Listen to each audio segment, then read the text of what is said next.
¿Qué tal? ¿Cómo estás? Que Dios te bendiga. Vamos a seguir estudiando el Evangelio de Marcos en el capítulo 9 y vamos a estudiar la porción que nos habla sobre cuando Jesús sana a un muchacho endemoniado.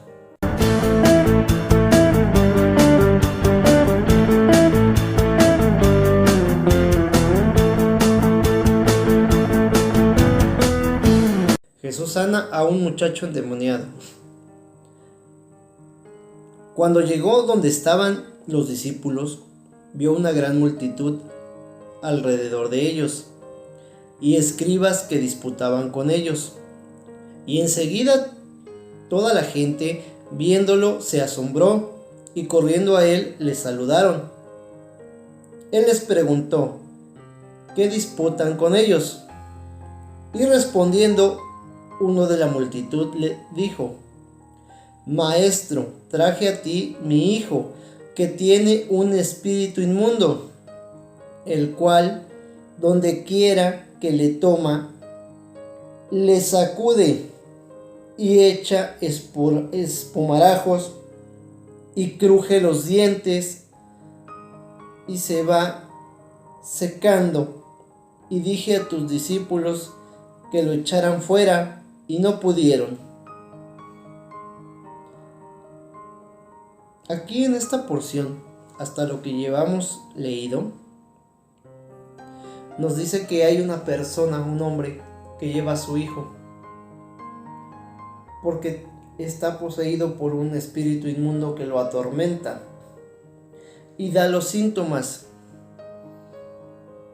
Dice que donde quiera lo toma, lo sacude como si fueran ataques epilépticos, echa espumarajos y cruje los dientes y se va secando. Esos síntomas son muy parecidos a los ataques epilépticos, que obviamente tienen una explicación científica y médica, pero los síntomas son similares a lo que este espíritu inmundo provocaba al hijo de ese hombre. Y viene otro dato bien curioso, ¿no? Que dice que se lo llevó a los discípulos para que lo echaran fuera, pero que los discípulos no pudieron. Vamos a continuar leyendo. Y respondiendo él les dijo: Oh generación incrédula, ¿hasta cuándo he de estar con ustedes?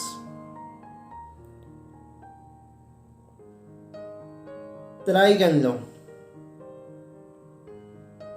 ¿Hasta cuándo los he de soportar? Y se lo trajeron, y cuando el espíritu vio a Jesús, sacudió con violencia al muchacho, quien cayendo en tierra se revolcaba echando espumarajos, tal como lo había dicho el hombre de los síntomas. Al momento de que se lo llevan a Jesús, empiezan a suceder esos síntomas nuevamente. Y ahí hay algo muy interesante. ¿Por qué? Porque siempre que el espíritu inmundo está cerca de la presencia de Dios, no la resisten, no la soportan y empiezan a manifestarse de una manera muy inquieta. Es lo que sucede en la actualidad. Tal vez no esté presente de cuerpo el Señor Jesús, pero su espíritu está. Dice la palabra de Dios que cuando 2 o 3 o más invocan su nombre, Él está en medio. Y cuando Él está y está su presencia, los espíritus inmundos no la soportan y huyen, como lo dice el Salmo 68. Jesús preguntó al Padre: ¿cuánto tiempo hace que le sucede esto? Y Él dijo: desde niño. Ese espíritu inmundo ya llevaba años atormentando a ese muchacho. Ahora, lo de los espumarajos, la verdad es que, como bien lo has de saber, en el cine se exageran mucho las cosas. Hay películas de terror que hablan sobre posesiones demoníacas, donde salen como 20 kilos de guacamole y rocian paredes y rocian a la gente que está cerca, pero no es más que saliva la que están escupiendo los endemoniados. Sí llegan a volver el estómago, pero nada tan exagerado como lo que son los efectos del cine. Es algo más discretón, más apegado a la realidad. Continuamos leyendo y dice: y muchas veces le echa en el fuego y en el agua para matarlo. Pero si puedes hacer algo, ten misericordia de nosotros y ayúdanos. Es lo que el hombre le dice a Jesús. El espíritu inmundo buscaba matar al joven. Y es que el diablo es homicida desde el principio de los tiempos. Y él viene a robar, a matar y a destruir. ¿A quién? A nosotros. Nos odia porque somos la corona de la creación de Dios. Él sabe perfectamente que Dios nos ama. Y por eso él siempre busca destruir la vida del hombre, la vida de la humanidad. Por eso cuando ves una persona alcoholizada, tirada en una banqueta en la calle, un joven drogándose, un matrimonio deshecho, todo eso es lo que el diablo, el enemigo ocupa para querer atacar a Dios, porque sabe que Dios nos ama. Y por eso es que ahí dice que el demonio procuraba matar al muchacho. Y eso sucede en muchas cosas. ¿Cuántas veces no hemos visto en la actualidad eso de que algunos jóvenes sacan armas en las escuelas, en lugares públicos, y matan a la gente que está alrededor y acaban pegándose un balazo a ellos porque escuchaban voces que les indicaban que hicieran eso? Pues prácticamente es el mismo modo de operar que tienen estos espíritus inmundos. Por eso hay mucho que buscar a Dios, hay que cuidar qué música escuchan los niños, los jóvenes, nosotros mismos, qué contenido visual vemos en el internet. Todo eso es bien importante que lo tengamos presente, porque por esos medios es por los cuales el enemigo siempre va a buscar atacarnos para destruirnos. Bendito sea el Señor, que nos cubre y nos bendice para que eso no suceda. Y le dice: ten misericordia, si puedes hacer algo. Le está pidiendo la ayuda a quien se le tiene que pedir. Se acerca a Jesús, no se acerca a nadie más. Se acerca a Jesús y le dice: si puedes hacer algo y tienes misericordia, ayúdanos. Esa es la correcta dirección de la oración. Ir directamente con Cristo Jesús. Continuamos en el versículo 23 y dice así: Jesús le dijo: si puedes creer, al que cree, todo le es posible. Aleluya, gloria a Dios. Fíjate que esta frase también es muy mal usada y sacada de contexto por los amigos de la doctrina de la prosperidad, que ellos te comentan que al que cree todo le es posible, pero Cristo lo está enfocando a los terrenos espirituales, para que tú puedas salvar tu alma y Dios te pueda bendecir y te pueda hacer crecer en lo espiritual. En ningún momento se está refiriendo a tener bienes materiales, los cuales van a perecer, de lo cual no te vas a llevar nada. Está hablando de los dones y bendiciones y riquezas y tesoros espirituales. Si analizas el contexto, estamos hablando de un padre que está afligido porque su hijo es atormentado por un espíritu inmundo o demonio. Ese es el contexto de la historia, y sobre ese contexto es sobre el cual el Señor Jesús le dice: al que cree todo le es posible. Entendiendo que estaba creyendo que Jesús le podía ayudar a que su hijo fuera libre de ese espíritu inmundo, no sobre otros temas. Por eso es importante no sacar los textos de su contexto, para no crear doctrinas que no tengan nada que ver con el sentido verdadero de lo que Jesús estaba diciendo. El versículo 24 nos dice: e inmediatamente el padre del muchacho clamó y dijo: creo, ayuda mi incredulidad. ¿A qué se refiere esto?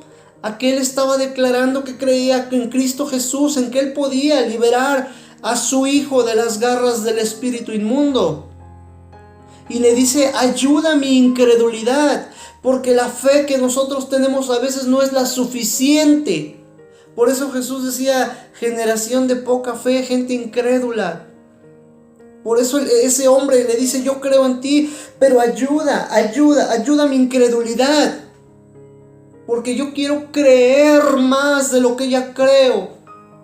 Auméntame la fe. Y sabemos que la fe es el principio del temor a Dios y el principio de la sabiduría. ¿Y qué es el temor a Dios? No es miedo. En la Escritura, el temor de Dios se interpreta como la obediencia a Dios, como el seguir y el buscar a Dios. Eso es lo que el Señor nos está diciendo. Y por eso le dice Él: ayúdame, ayuda mi incredulidad, a no ser tan incrédulo, a creer más en ti, porque si yo creo en ti, yo veré tu gloria. Ayúdame, ayuda a mi incredulidad. Dice el 25: y cuando Jesús vio que la multitud se agolpaba, reprendió al espíritu inmundo diciéndole: espíritu mudo y sordo, yo te mando, sal de él y no entres más en él. Gloria a Dios, aleluya. Esa es la manera en que el Señor reprendía a los espíritus inmundos. Y es el ejemplo en el cual nosotros como creyentes, si andamos en santidad y buscamos sinceramente y de corazón ser adoradores en espíritu y en verdad del Señor, Él nos respalda para poder seguir siendo canales por medio de los cuales su Espíritu Santo sigue liberando a los cautivos. Gloria a Dios.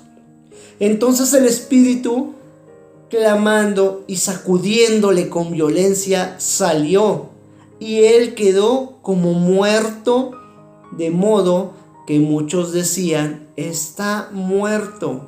Pero no estaba muerto, simplemente quedó libre del espíritu inmundo.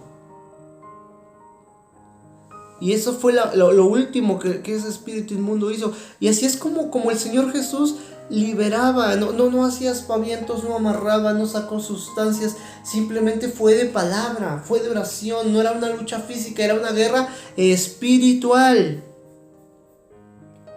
Pero Jesús, tomándole de la mano, le enderezó y se levantó.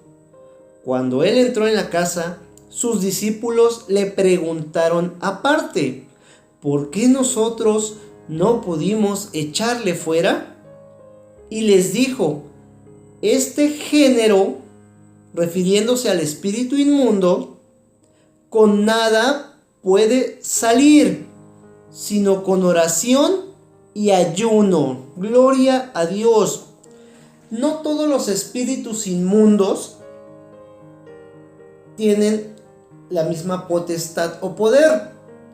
Así como en un ejército, así los espíritus inmundos también van teniendo niveles de poder. Pero ojo, nadie es más poderoso que Dios. Lo aclaramos.